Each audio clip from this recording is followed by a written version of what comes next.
India leads the AI revolution. But why did the US and UK refuse to sign the historic agreement? Secret US Russia talks leave Ukraine out in the cold. And did the US really fund India's election? Welcome to Geo Briefing, your fast track to the world's biggest headlines. Namaskar, I'm Shobal Srivastava, and you're watching Global Order Presents Geo Briefing Episode 5, your daily dose of sharp, insightful global news. Today, we dive into India's leadership at the Paris AI Summit and the geopolitical ripples from the US and UK's absence. We break down the massive India US trade and defense deals. Could this be a new power shift? Meanwhile, Trump shakes up the global economy with new tariffs, and his secret talks with Russia raise eyebrows. Although controversy erupts over alleged US funding in India's elections, and in the Middle East, Arab leaders hold a closed door summit. What's the big secret? Stay tuned as we unravel these critical stories and their global impact.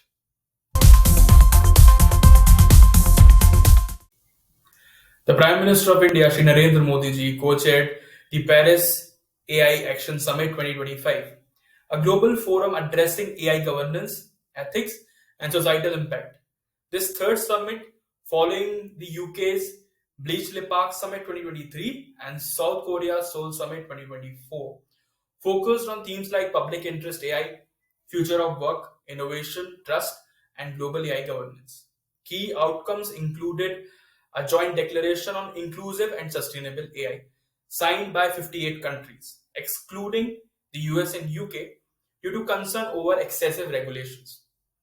The summit launched a public interest AI platform and incubator to foster trustworthy AI ecosystems. Discussions emphasized human centric AI, ethical practices, and global priorities like accessibility, transparency, and sustainability. India advocated for open source AI, clean energy integration, and workforce upskilling, reinforcing its role as the 2024 lead chair of the Global Partnership on AI GPAI.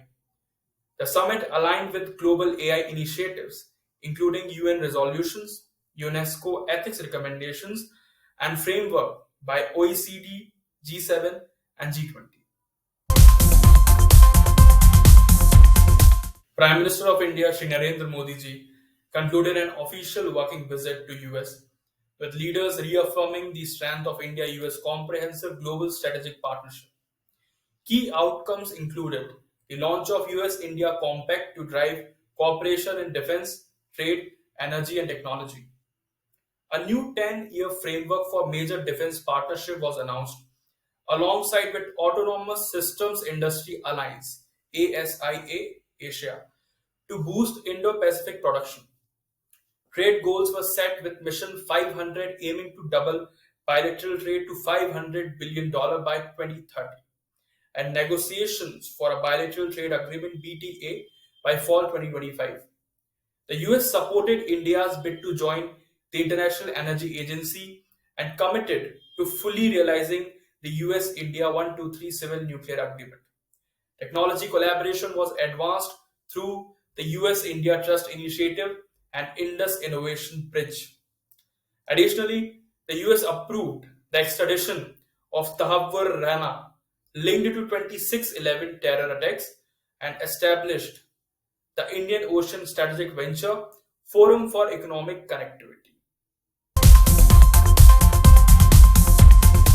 President Donald Trump announced on Wednesday that a new trade deal with China is possible, reiterating that the US had secured a great trade deal with China in 2020.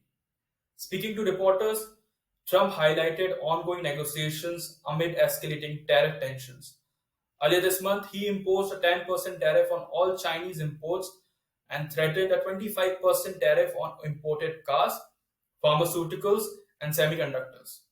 Trump also targeted Canada and Mexico with a 25% tariff on steel, aluminium, though he temporarily delayed the measures until March 1. Additionally, he signed executive orders last week to enforce new tariffs on steel and aluminium imports. Set to take effect on March 12, The US leader continues to leverage tariffs as a key tool in trade negotiations with major global partners. A political uproar erupted after Elon Musk's Department of Government Efficiency, DOGE, claimed US aid planned to allocate $21 million to boost voter turnout in India. The announcement made on X led to BJP accusing Congress of foreign interference, while Congress dismissed the claims as misinformation. Former Chief Election Commissioner S.Y. Qureshi in investigative reports found no record of such funding for India, stating the $21 million grant was actually allocated for Bangladesh in 2022. Donald Trump defended cutting the funds, questioning why the US should fund India's elections when it is a major economy. External Affairs Minister Dr. S. Jaishankar expressed concerns over foreign influence and stated the government is investigating. Data shows US aid has provided $2.9 billion in aid to India over 2 decades, but no election related funding has been recorded post 2018. US aid and the US Foreign Assistance website confirmed no such program existed for India. Gulf nations, Egypt, and Jordan convened a closed door mini summit in Saudi Arabia on Friday to discuss a counter proposal to former US President Donald Trump's plan to relocate Palestinians from Gaza to Egypt and Jordan. The meeting held in Riyadh focused on rebuilding Gaza and rejecting forced displacement. A source confirmed the summit's conclusion without an official statement, and Oman's absence was noted. Saudi Arabia downplayed expectations, calling it an informal brotherly meeting linked to the upcoming Arab summit in Egypt on March 4th. Egyptian President Abdel Fattah al-Sisi's departure confirmed discussions on the Palestinian issue.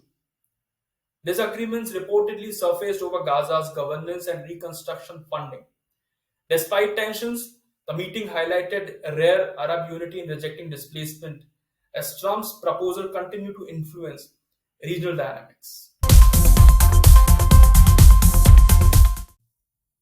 Ukrainian President Volodymyr Zelensky declared he is willing to step down if it guarantees Ukraine's peace and NATO membership. Speaking at a key forum on the third anniversary of Russia's invasion, he stated, "If to achieve peace, you really need me to give up my post, I'm ready," adding, "I can trade it for NATO." His remarks follow mounting pressure for elections in Ukraine, which remain suspended over martial law. Meanwhile, Russia launched its largest drone assault with 267 drones targeting Ukraine, killing one person. The attack coincides with shifts in US policy under President Trump, who reopened diplomatic ties with Russia, raising concerns in Kyiv. Simultaneously, Ukraine continues discussions with US on rare earth mineral deals. In Moscow, President Putin reaffirmed military expansion plans, while European leaders prepare talks with Trump to ensure continued support for Ukraine. Top US and Russian officials met in Riyadh on February 18th, marking the first high-level talks since Russia's 2022 invasion of Ukraine. US Secretary of State Marco Rubio and Russian Foreign Minister Sergei Lavrov agreed to establish negotiating teams for a potential Ukraine peace deal. President Trump expressed confidence in resolving the war, dismissing Ukraine's absence from negotiations. Both nations also pledged to restore diplomatic ties, with Moscow expecting the return of US companies. Ukraine and European allies were not part of the discussions, sparking criticism from President Zelensky. The US stressed that compromises were necessary, while Russia dismissed NATO troop deployment in Ukraine as unacceptable. Trump suggested European nations should take greater responsibility for Ukraine's security. Russia viewed the talks as a diplomatic win, with Trump even endorsing Moscow's return to the G7. Speculation continues over a possible Trump-Putin summit in the coming weeks. The first ever United Nations Women Peacekeepers Conference was held in New Delhi on 24-25 February 2025, bringing together representatives from 35 nations with active women contingents in UN peacekeeping missions. The event was organized by India's Ministry of External Affairs, Ministry of Defense, and the Center for United Nations Peacekeeping. The theme, Women in Peacekeeping, a Global South Perspective, focused on expanding women's role in UN missions. External Affairs Minister Dr. S. Jaishankar inaugurated the conference, joined by UN Under Secretary General and Special Coordinator Christian Saunders. India, the second largest contributor to UN peacekeeping, led in women military experts and staff officers in 2024 with 176 personnel. Discussions revolved around increasing women's participation in peacekeeping, where they currently make up 11% of UN forces, with Nepal contributing the highest number, 5,753. And that's a wrap on today's Geo Briefing.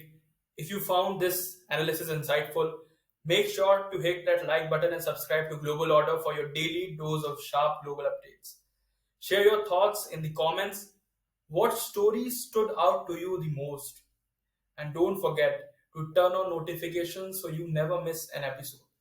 Until next time, stay informed, stay ahead. Dhanyavad.